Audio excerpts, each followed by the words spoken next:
Right. I think it's looking like most folks are in, so I'm going to go ahead and get us started. Hi, everybody. Thank you so much for joining us today. We have more than 300 students from 12 schools across the state with us today, and we're so excited to share some resources and experiences with you that might help you as you start to think about your own future careers. My name is Anna, and I'm the Special Events Coordinator with VSAC's GEAR UP program. GEAR UP is a federally funded program that serves 35 schools throughout Vermont and over 500,000 participants across the United States. One of our panel members today is a GEAR UP program alumni, and I know we have a number of GEAR UP schools with us today, as well as a number of VSAC Talent Search schools. Through both of these programs, a VSAC outreach counselor can help you with future planning, career exploration, employability skills, college and job training program applications, and much more. If you're interested in participating, you can talk to your school counselor for more information and to find out if you're eligible to apply. I have just a few housekeeping items to share, and then we'll go ahead and get started. First, unless you're a presenter, you should all be muted. You can ask your teacher to type any questions you have throughout the presentation into the chat. If you need technical support, you can type it in the chat or directly message me or my colleague, Adriana Eldred, and we will do our best to help. We recommend setting your Zoom to speaker view to make it easier to see our panelists. And we're recording our workshop today, but only the people speaking are going to show up in the recording. So feel free to leave your videos on. It makes it more fun to be able to see you all and interact with you.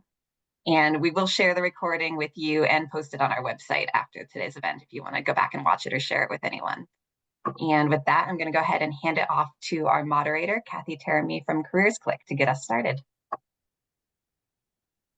Good morning, everyone. Oh, it's great to see all the classrooms. Can you give a wave if you can hear? All right. Hi, everybody. Thanks so much for joining us this morning. My name is Kathi, and I work for a nonprofit organization that coordinates career exploration programs for students in elementary, middle, and high school.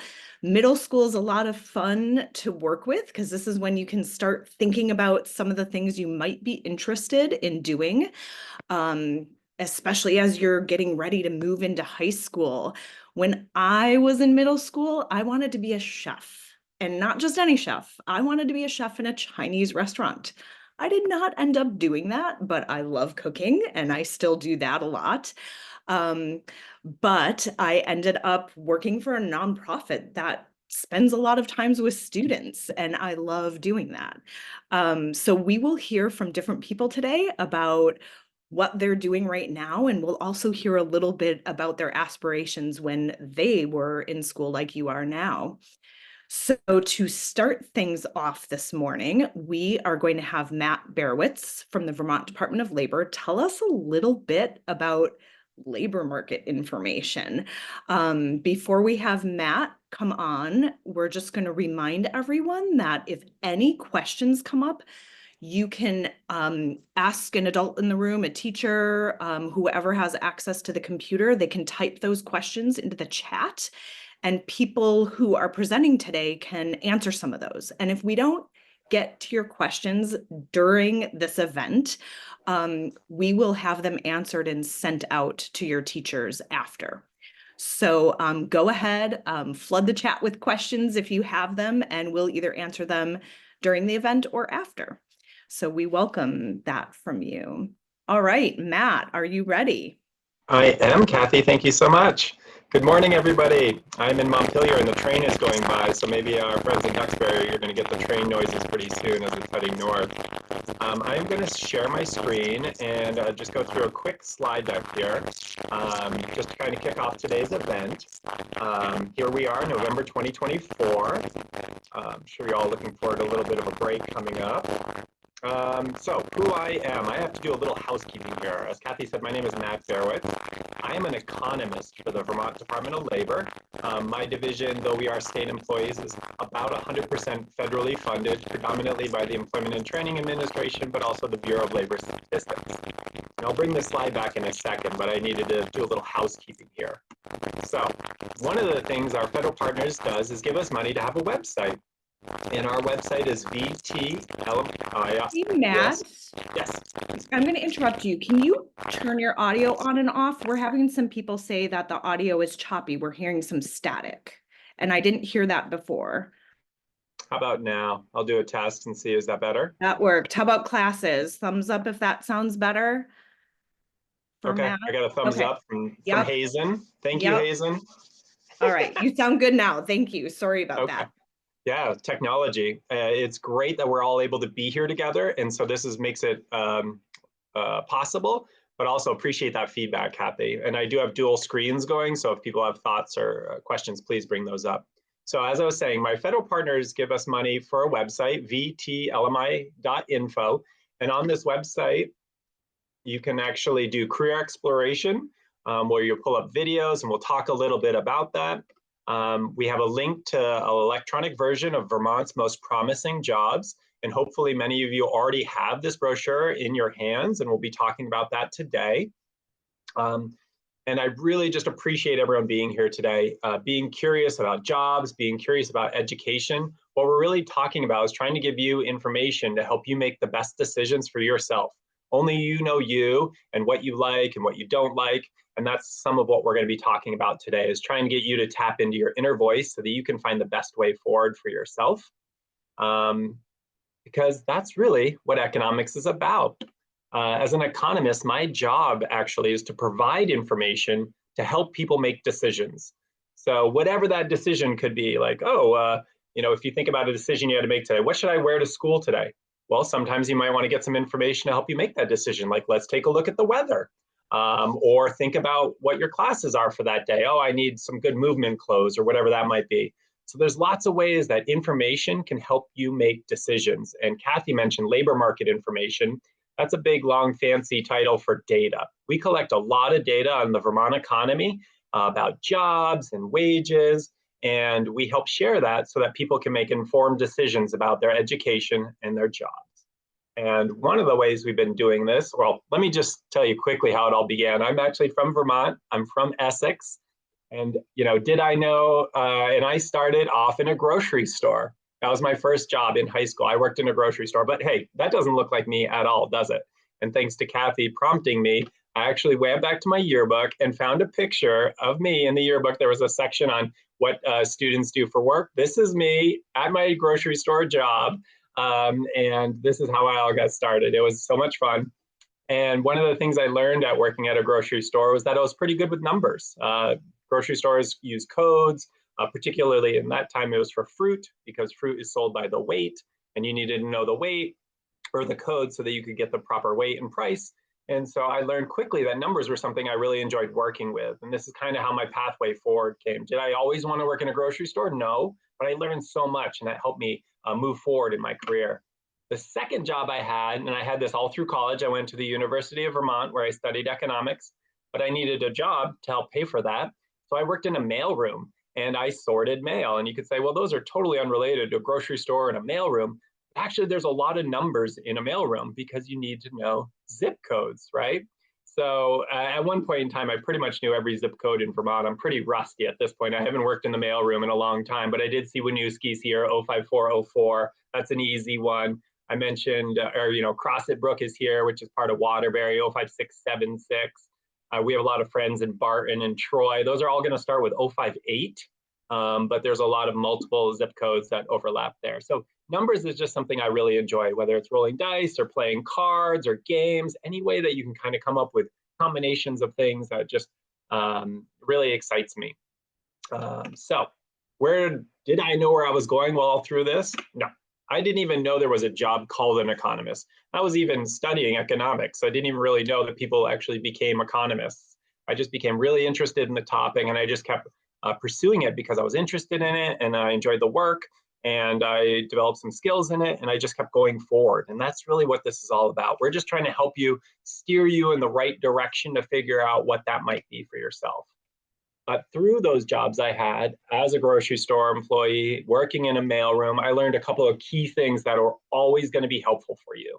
One, showing up on time. That is a big part of it. And that's what school's all about too, right? You got to show up on time. Working well with others. This is a huge skill. Not everyone has this skill, right? But it's something that you can work on and develop. And if you can work in a team environment to get things done, that's really important to Vermont employers. Follow instructions, right? Another one.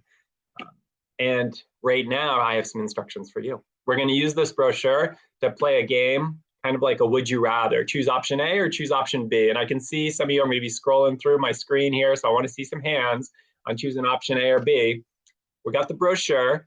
The brochure is divided up into 4 sections, and we're just going to look at the first 2 now, the orange versus the yellow, as a little choose your own adventure game here. So if you had to choose, would you rather learn, analyze, and solve problems? That's choice A. Or would you rather work with people to use your creativity? That's choice B. Let's see some hands out there. Who wants to solve problems by learning and analyzing? Any hands? I see one there. Hazen's excited. That's good. Good. Yep. Colin, thank you.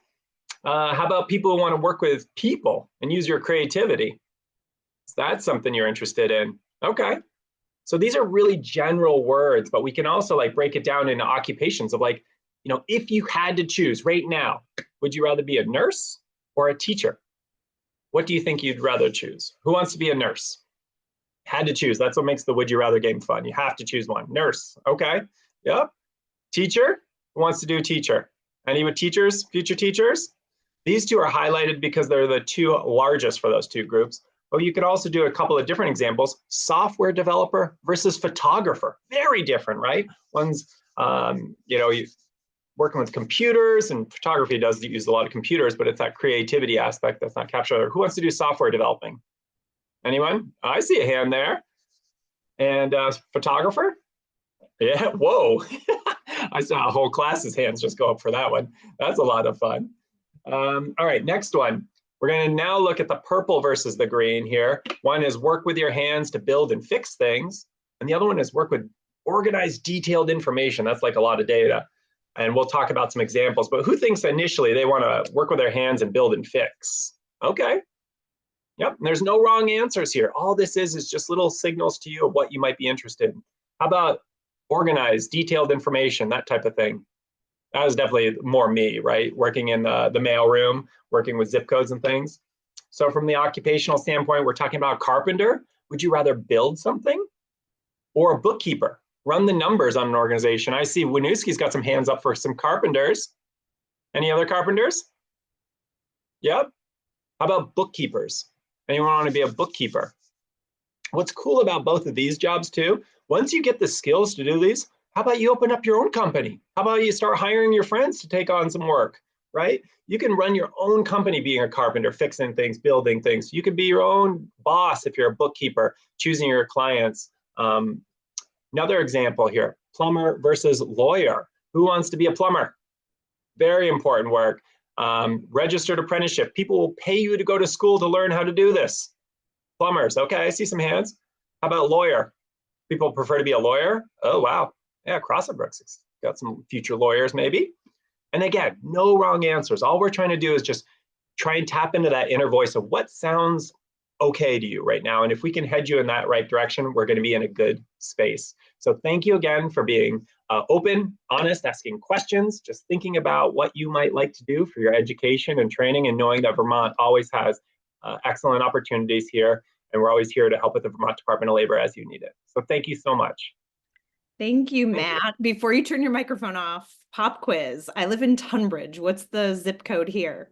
It's an 050, so is it an 05077? Yes. Okay. It's impressive. And students, not everyone has a photo of themselves in their first job. I do not. You never know, that may come in handy later. So think of that when you're getting your first job, have someone snap a photo of you. Love that. Thank you, Matt, so much for kicking things off this morning for us and thinking about some of those choices we have to make. Now, I would like to introduce you to our panel. Something to look at if you have this. Can you hold this up if you have this in front of you? Yes, great, great, great. So what you're going to see when we introduce you to each panelist, I'm going to ask them to introduce themselves. And you will see when they pop up on the screen that they're going to have a colored bar on the side of their picture. And that matches the colors inside of this brochure. So we'll kind of talk about that. So you're going to be meeting someone who represents a career field from each of these categories that Matt just walked through with you. So it's kind of fun. Shout out to VSAC for pulling this together and organizing our panelists for today.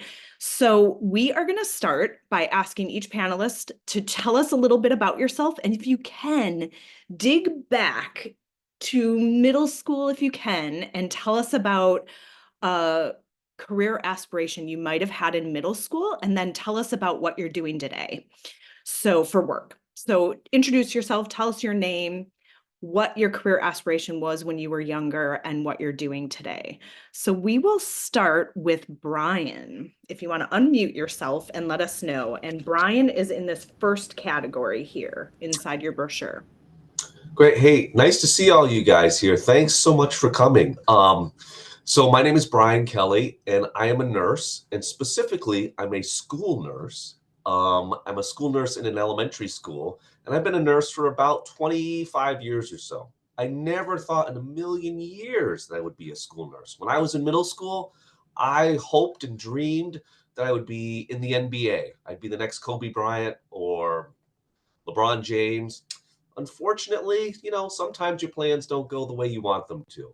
So I did a few other things before I got another degree. And then I got a scholarship to go back to school, and someone paid me to become a nurse. So they paid for my school, and they actually gave me some money to become a nurse. At that point in time, there was a shortage of nurses in Vermont.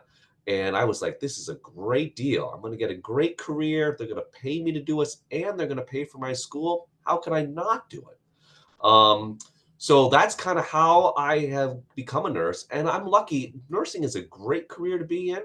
I have done so many different jobs as a nurse. Maybe I'll tell you about them a little bit later, but I've done a lot of different things besides be a school nurse. And it's something that I'm really, really proud of. I wish, honestly, that I had found nursing earlier, because I think I would have really enjoyed it from the very beginning. So another thing to take away is sometimes the career you start in, maybe that's not the one you end up with.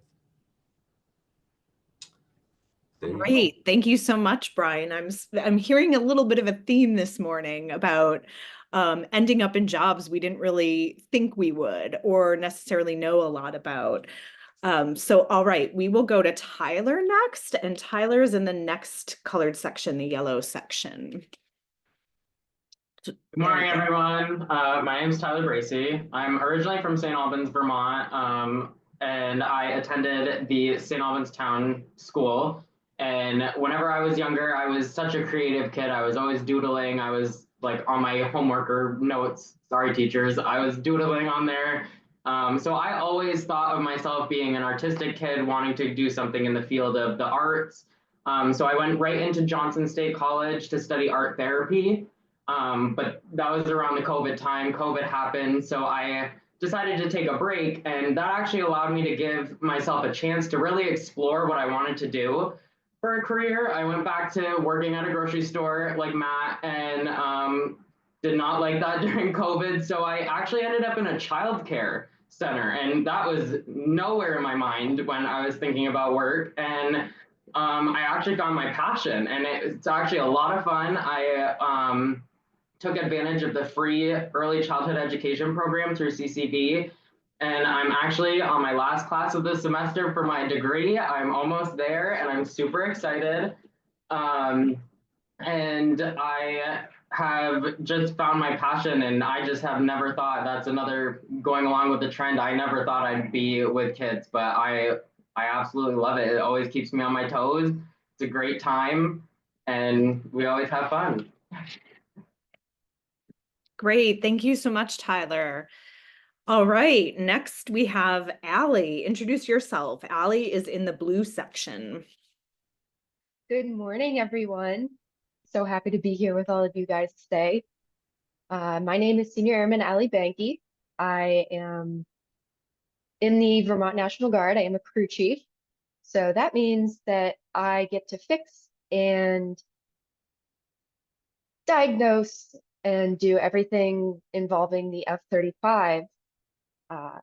When I was in middle school, I thought I wanted to be a lawyer, I wanted to be a veterinarian, I wanted to be an engineer, a whole bunch of different things. So with that, I ended up going to St. Michael's College for economics. I absolutely loved it. Then COVID came around, and unfortunately, they dropped my scholarship, but that's okay because it took me straight into looking for careers that I could do right now.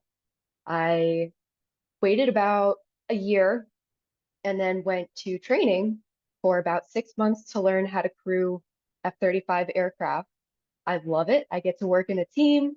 I get to be around these super, super cool aircraft all day with some of my closest friends. Thank you so much, Allie. That's great.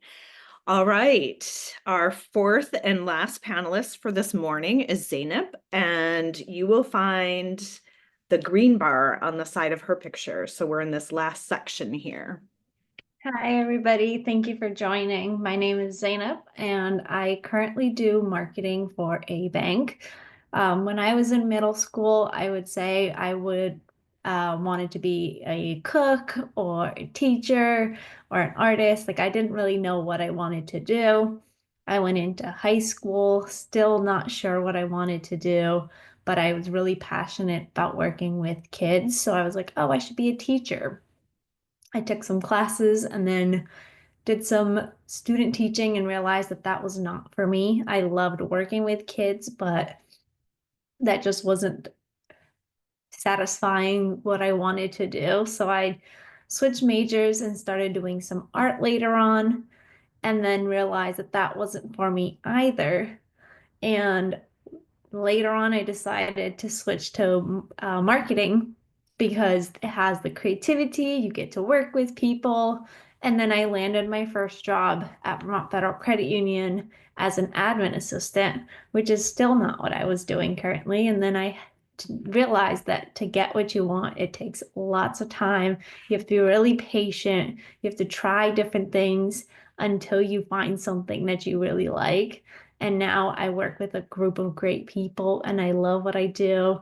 And I still get to work with kids, but not in a classroom setting. I go to events and I give marketing supplies to kids. I give them free goodies, and then I get to talk about the company that I work for, and I get to share a lot of things that we do.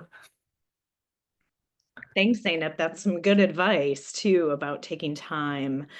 So now you've met the panel, and just a reminder, if you have any questions for the panelists, you can ask a teacher in your classroom to write those into the chat on Zoom. So panelists will try to answer some of those right in Zoom, or we will get back to you after the event today with those answers over email. So go ahead, write questions in the chat if you have them, and we will keep going around the panel with to learn some more about each panelist. I think we'll stick with the same order for the most part, everyone, so that will help you plan ahead.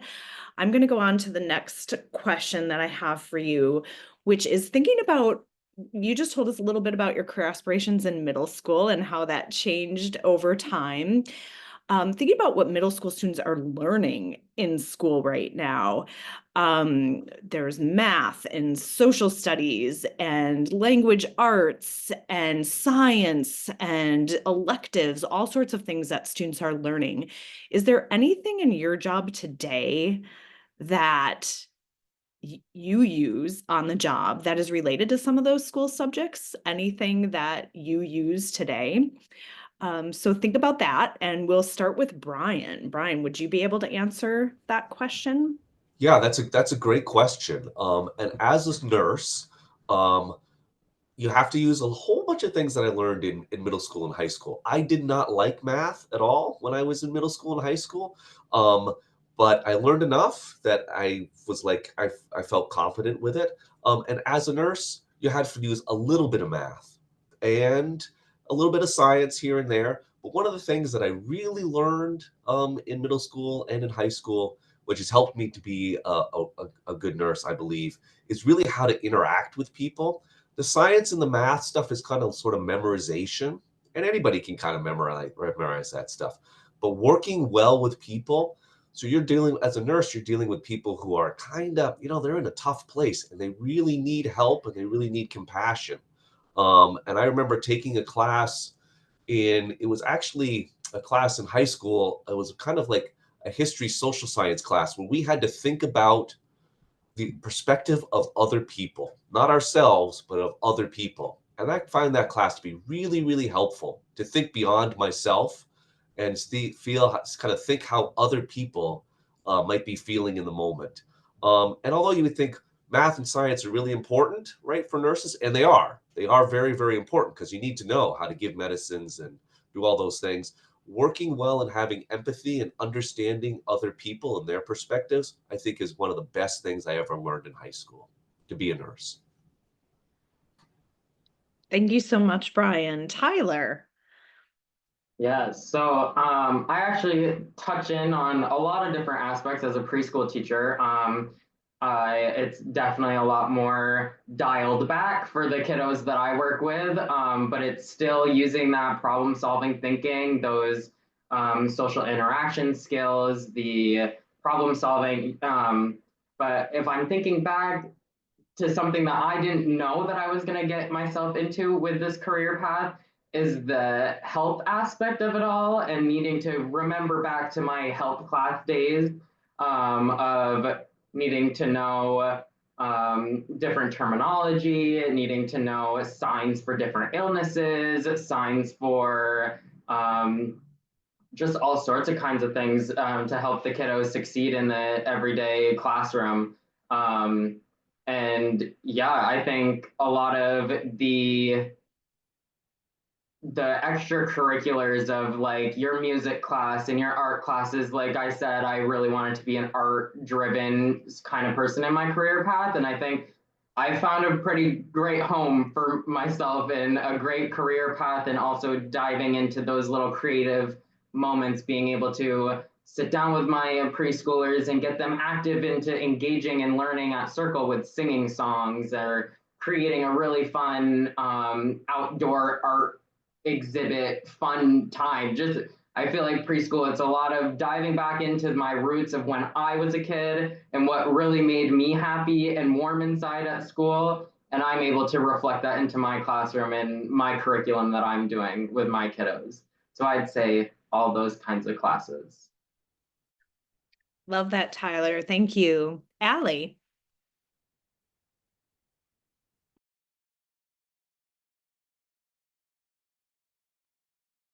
Sorry about that. When I was in middle school, I didn't realize how much math would be important to what I'm doing now. When we're calculating torque, when we're calculating different lengths and different poundage of fluids that we need to use for the aircraft, and the weight of the aircraft, whether it's got fluid on it or not, or whether it has munitions on it or not, are all really, really important. And I did not know that math was going to be so important later. And aside from math, it's also really important to have really good reading skills and really good communication skills. So when you're communicating with your team, trying to fix something, it's really important to have that in mind and be able to get through a task with very clear instructions and accurate calculations. Great. Thank you, Allie. Zeynep. I would say one of the most important things that I learned when I was in middle school that now I have to apply to my job is teamwork. You don't realize how much you do teamwork in like the corporate setting, and then also like being okay to ask for help. If you don't know something, reaching out to your coworkers. Currently, I do a lot with Excel, so like being good at technical stuff. And then replying to emails, I think being professional with emails. And then lastly, I would say like giving presentations. We do lots of presentations, and like being able to articulate a project that you're working on in front of people. So being good at communicating and teamwork would be some things that I would work on. Great. Thank you. So I don't know if panelists have had a chance to look at the chat. I know it's hard because you're speaking, so don't worry too much. But there are a lot of questions in here specifically aimed at some of you. So if you see that, I see Brian, you already found one and answered it. Someone asked Brian, if he's ever, I think the nature of the question was if you ever caught anything from a patient or a student, and you said a cold, pretty much the worst. So there's questions in there for individual panelists. If you can answer them, great. If not, we'll get those answers from you later and send them out to schools via email. But I do see a couple of questions here that would be good to hear from all of you. I'm going to combine a couple into one question. There's students asking questions about things like, how did you figure out what job was the right job for you, or how long did it take you to figure that out? Or, questions around that nature. I'm seeing multiple questions in here like that, and it would be great to hear from you. If each of you could just tell us a little bit about the nature of like how you found the job you have right now, in terms of that it was the right career field for you. So what made you, one class here asked, like, how did you pick that job? So if, somewhere around, that thought in selecting the job that you're in now, or how did you find it or end up in it? And some of you might have touched on it in your introduction, but maybe just elaborate a little more. So Brian, tell us a little bit more about that for you. Sure. Yeah.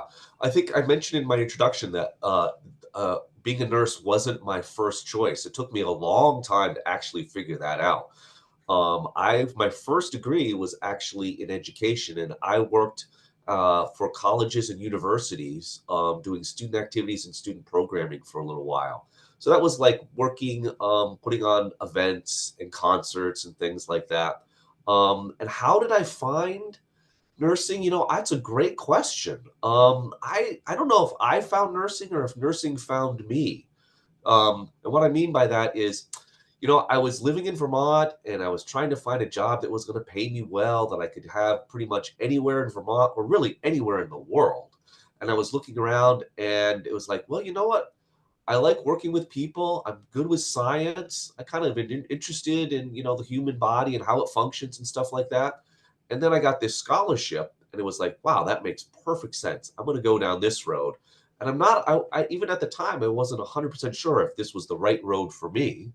But once I got into it, one of the things I kind of learned about nursing is there's so many different things you can do in nursing that are different and unusual. You don't have to work in the hospital. One of the reasons I probably didn't want to go into nursing at first was because I didn't think I wanted to work in a hospital and work with sick people. Well, you know what? You don't have to do that. You can work for the health department. You can work in research. You can do all kinds of different things. I work in a school now, and I never thought of that. And I love working at a school. Not all the people I see are sick. Some of them are just little things here and there.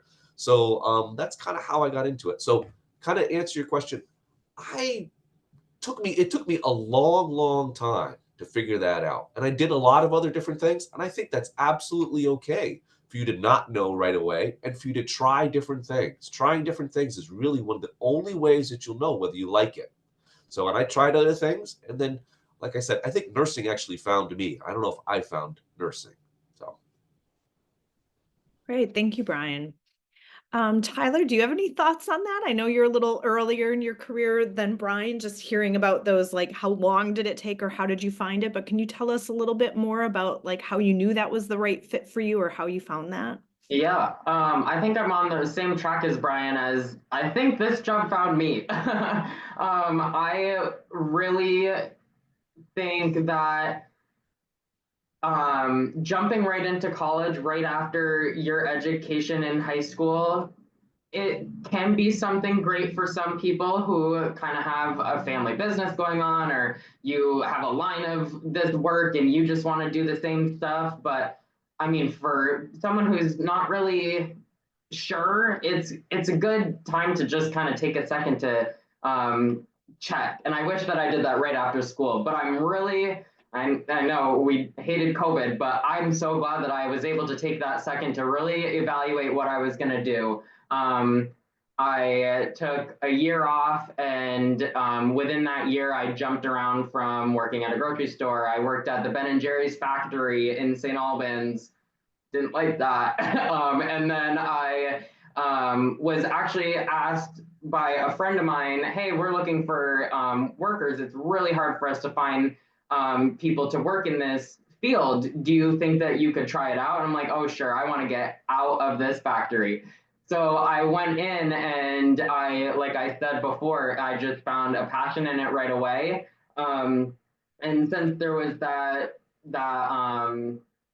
program through CCV that made it easier for me to feel comfortable going back to school, I really took advantage of it. And I really look back on that year of kind of figuring it out and weaseling through different jobs just to dip my toes and figure it out was very helpful. I'm 26 now. I started in this field when I was 22. And I think that's a pretty comfortable age range of just trying to feel out life and dip your toes in here, dip your toes in there. Just not to take it too seriously if you don't know right away. Just keeping your eyes open and keeping open-minded was great. Thanks so much, Tyler. Yeah, sometimes jobs find you, it sounds like. So there can sometimes be surprises along your career path. Allie, do you have anything to share more about that? How you found your job or it found you? Sure. So my very first job, I was a martial arts instructor for kids. I did that for many, many years. And then I moved on to also working in a grocery store. This seems to be a very common theme here. But in that time, I had the experience and the opportunity to do an internship with a gentleman up in St. Albans, and he happened to be very interested in airplanes. I was there for the business side of it, but ended up falling in love with fixing airplanes because I had the opportunity to help rebuild a 1968 Cessna 150 from the studs up. And it's now flying around, has my signature on it, which is really cool. So I fell in love with building and fixing aircraft, and I wanted to figure out a way I could keep doing that. And the Vermont National Guard led me straight to it. As a crew chief, I do all of the same things that I did while rebuilding that aircraft and more. It was a very, very easy decision for me.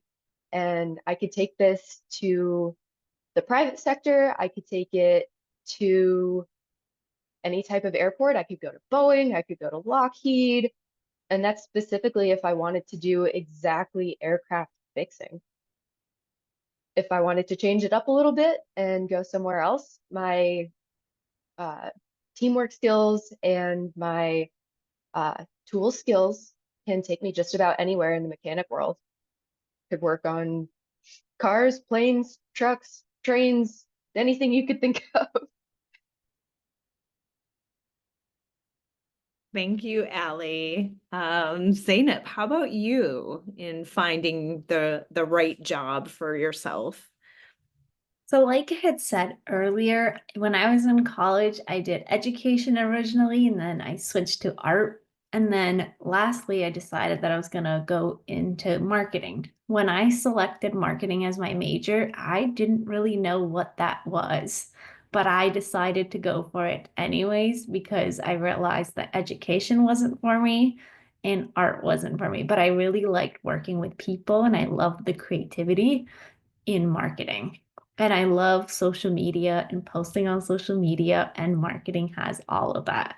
And so I decided to major in marketing, but then I got a job offer at the credit union that I work for as an admin assistant. Originally, I was like, oh no, that's not what I want to do. I want marketing. My goal is marketing. I shouldn't take this job, but I decided to take it anyways. So I got my foot into the corporate world. I did that for a couple months, and then I made sure that my time in the organization, I worked with as many people as possible, and specifically the marketing team, to see what exactly marketers do.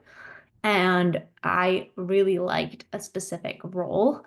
And then I just worked my way in the organization over the course of the 2 years that I've been working here. until I landed the position that I wanted to.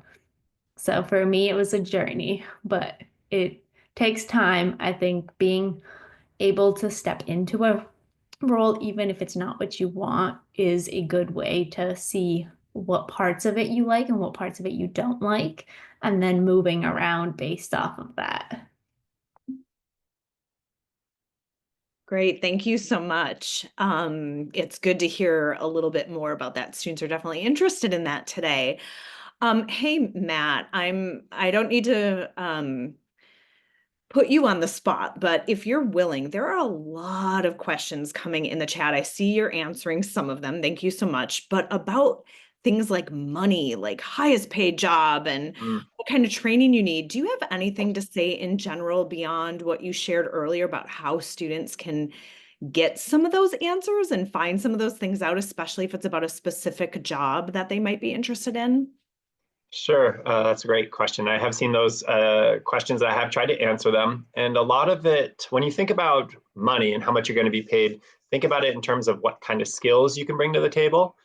So say, for example, someone who can program a computer, that's a very high valued skill. Someone who can do brain surgery, that's a very high valued skill.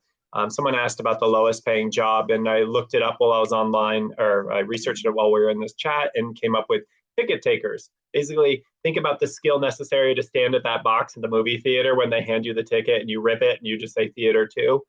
You know, there's nothing wrong with that job. It's a perfectly great job, but from a skill standpoint, it is not a very highly skilled position, does not require a lot of training, and therefore it's going to pay a lot less. But money is not everything, right? If you are building, if you're making decisions only on money, you might not be considering things like, am I going to be able to do this job for 5 or 10 or 20 years, right? You need to find a passion, you need to find an interest. And I think you're hearing that from a lot of the panelists, that there was many different opportunities that they could have taken. They ultimately found something that was going to be meaningful to them over the long run. And that's the same thing for me. I've left higher paying jobs to take lower paying jobs because I thought it would put me on a better path. That's so helpful. Thank you, Matt. I have there's one quick question. I'm reading through these questions and keeping in mind that there are some classes that could not make it to today's event, but they're going to be watching the recording after, and they won't be able to see what's happening in the chat. So I'm just pulling a few things out of the chat to highlight to make sure they're captured in the recording too for other classes. And so everyone can hear them since you can't all see the chat. But there are some questions coming up in here about like kind of logistics about the job, like some day-to-day things. There's kind of a fun question I'm seeing here that was about, do any of you work on weekends? And did that impact your decision to take your job? So this is a super quick one. If you can just each answer. Brian, do you have to work on weekends?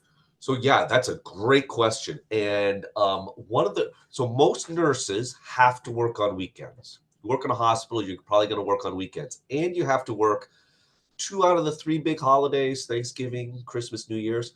One of the reasons I do the job that I do now is because the schedule is fantastic. I have 2 younger kids, and I work Monday through Friday. I get out at 3 o'clock. I have all the weekends off. I have all the breaks that you guys have off, and I get 8 weeks off in the summertime. 8 weeks off in the summertime to be with my kids and be outside in wonderful, beautiful Vermont is fantastic. One of the reasons I do this job is because I have a great schedule. Now, just so you know, when you're a nurse and you work those weekends and you work holiday stuff, you will get paid extra to do that. But it is, if you're going to work in a hospital as a nurse, you should really understand that you're probably going to have to work sometimes every other weekend or 1 weekend a month, something like that. Tyler, do you work on weekends? I do not. So I follow the same, all of your school districts, the Monday through Friday, and I get the weekends off. I also follow all of your school vacation lists. So every winter break, Thanksgiving break, little federal holidays, I also am closed those days. Some of the federal holidays, for just a day, I have to come in and do some curriculum prep, but I do get my weekends to kind of recharge my battery, which is great. And I also get to enjoy my holidays just like you guys. And that was a great big driving point for my career. Allie, how about you? All right. So I do not typically work weekends, although because I am part of the National Guard, I do work one weekend a month. We call it drill. My typical schedule is 4 work days a week, 3 days off on the weekends, which is great. We get all the federal holidays off. We do work 10-hour days though. So it definitely makes up for the one extra work day. But I absolutely love the 10-hour days, and the 3 days off after is really nice. Okay, Zeynep. So for my job, I have a very flexible schedule. I get to work hybrid. So some days I work in the office, some days I work out of the office. And then weekends for me is not required, but because we host events, if there is a weekend where there is an event happening, then I do go. But if I don't want to go, but if I can find staffing to cover the event, then it's up to me if I want to participate in the event or not. So I get flexibility in that.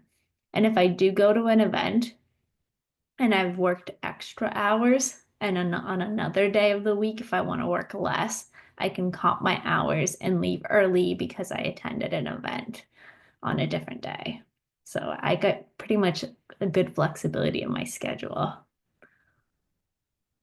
So it's a great question to think about what the job will actually be like when you're picking and choosing between different jobs. And you're hearing some similarities here on the panel and some differences about specific to working on weekends and how long your days are.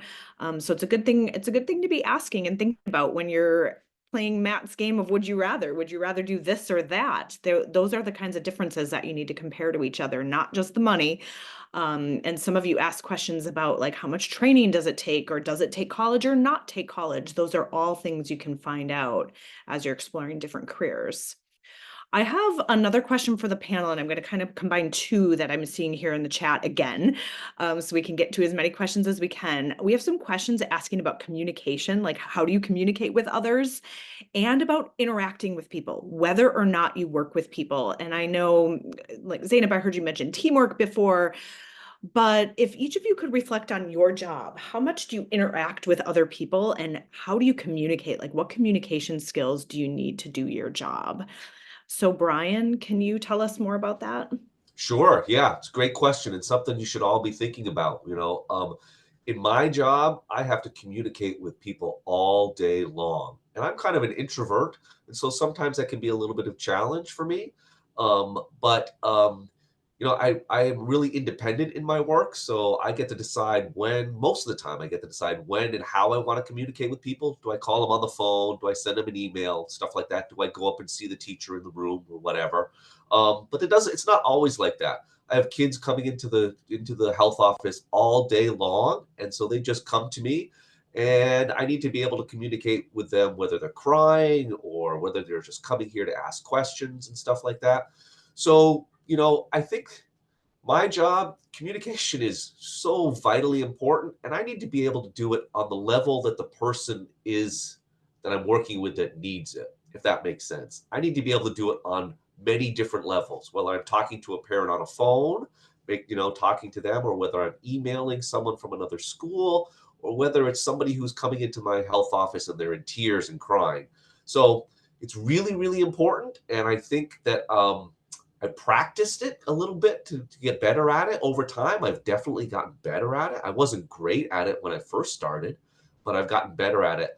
And it's one of those things that, it's more important than I ever thought it would be.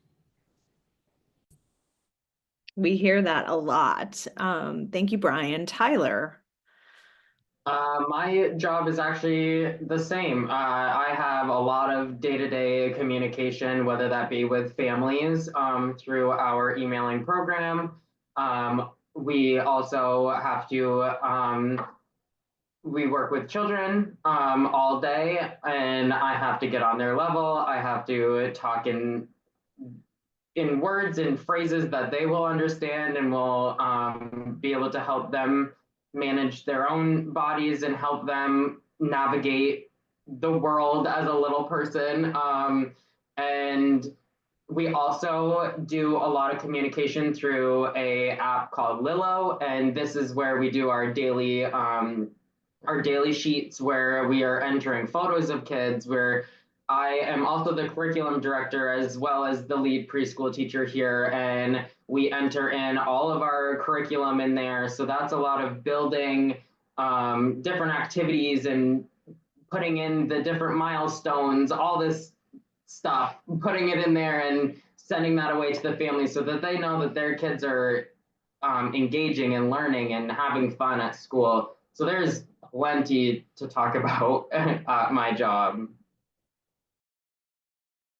Thank you, Tyler. Allie, I see you actually answered this question in the chat, but if you could say it out loud, and maybe can you tell us a little bit more about the hand gestures you use when aircraft is Sure. running? If you could show us any as an example. Sure. So I have to communicate all day with my teammates, with my pilots, with my leadership. That can be verbal, over the phone, over the radio, email, texting sometimes, and yes, hand gestures, because the F-35 is incredibly loud when it's running. So loud so that we have to have dual ear protection so that we save our hearing. So when it's on, the way we communicate with each other is through hand gestures, because can't hear anything. Especially for launch when we're communicating with pilots. We have to use them because there's no other way to talk to them. Some of them include this one. That means chocks out. Means the airplane will be ready to start rolling. This one, chocks in, same concept. This one is stop. This one, that one's a fun one.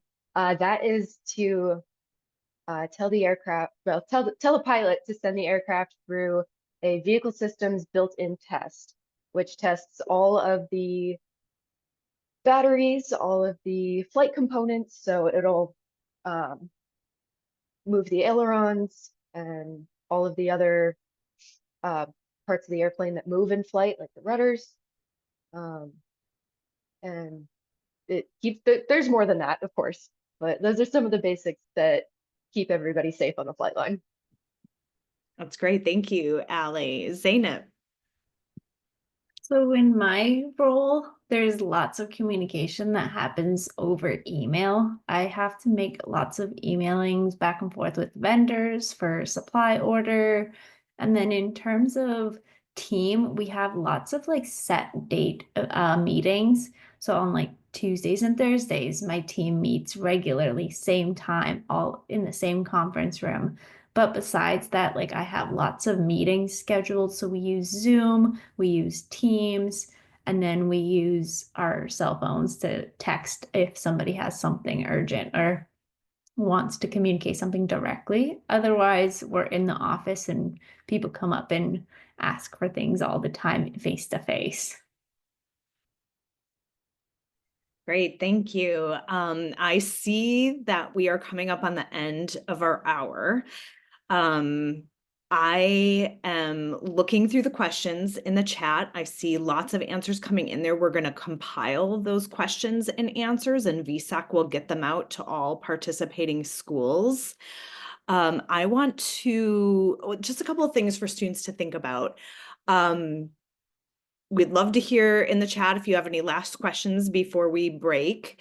And something to think about too is you can share some of the information that you learned this morning with others in your life, with your friends, with your family. When you go home, you can tell your family you learned what labor market information is. I know that's a big word, but that's something you can impress others with. And all these things you learned about different people working in these careers. You can even share with them some of the hand gestures that Allie taught you. So there's lots of information that's out there, lots more that you can find on your own. Matt shared some of those ideas, and we can share those resources with your schools too. In this brochure, you'll see that there are some links here that you can go to find more information as well. So lots of resources out there for you as you're exploring careers.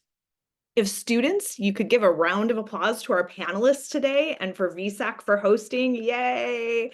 Thank you everyone for sharing your time, and thank you, a special thank you to Anna, Adriana, Lauren, and Matt, who are answering lots of the general questions in the chat, and then the panelists who joined us this morning. So thank you everyone. If you have any last minute questions, we'll keep the chat up for a couple of minutes. You can pop them in there.